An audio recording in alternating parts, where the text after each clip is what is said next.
Because it's just a topic that, if I had the time, this class specialized a little bit more in this, we'd get into it. But we had some conversation about gene expression and about eugenics and, the movie Gattaca. I recommend it highly. You watch that movie. It just gives you just a really stark possibility of the future. And just this weekend, or this week, I heard on the radio, and I haven't looked up the article yet, but the University of Pennsylvania has the first gene, FDA-approved gene therapy for correction of a type of blindness. Now, which type of blindness, or multiple types, I'll have to look up and I'll report back to you. But, I mean, we were talking about this just 2 classes ago. This is exciting stuff. We are in the time period where the world is changing, and whether you're talking about artificial intelligence, because I know I've had some conversations with some of the classes about that. That was an out-of-class topic, and a computer science guy brought up some pretty cool stuff.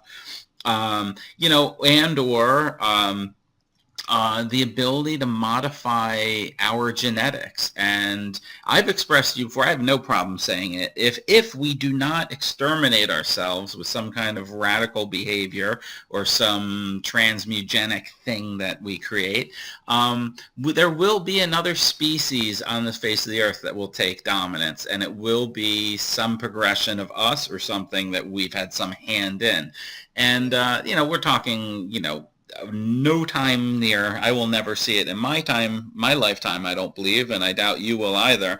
I'm thinking if this crazy thing continues on, we're talking on a scale of maybe 1,000 plus years, but who knows? Things are accelerating.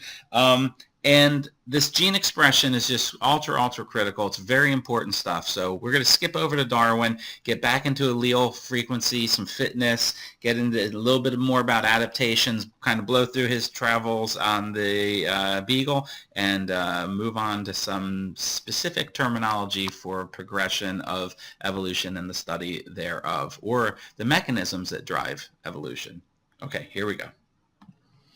Okay, Charles Darwin. He is, if you've been reading along with the long argument, I've read some things in there that I never heard about Charles Darwin before, so I hope you're reading the assigned readings. I've been finding that very interesting. Nonetheless, I think Charles Darwin is, a lot of people have used his name and some of his work to their own benefit, so to speak. So he was a scientist. He was not going into medicine. He tried, but didn't work out for him. Became a naturalist and was actually kind of a sickly guy. And so over time, what he accomplished is nothing short of, I think, remarkable for a lifetime.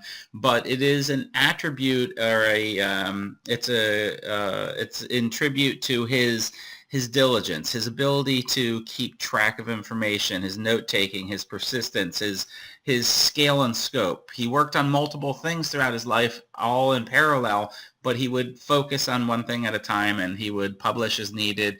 And let's face it, he had the luxury of being someone who perhaps didn't really have to worry about day-to-day life struggles like just having food and shelter. He was rather fortunate in that regard, but nonetheless.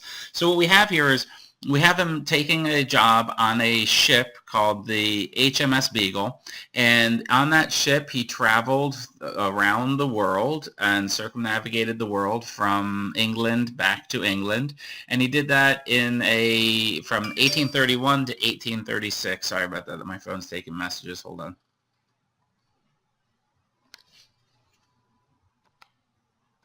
Can't pause. What would that? Okay, here we are back. I've only got 20 seconds, so he starts, oh, darn it, I lost my pen. Okay, he starts right here, travels crazy. If you read anything about traveling around the Horn here, pretty crazy stuff. Stops at Galapagos. That's going to be a big part of the next few sections. Travels on and out through the Pacific, goes to the Sandwich Islands, all this other crazy stuff that seldom gets discussed. And then I will just change here. I should have done the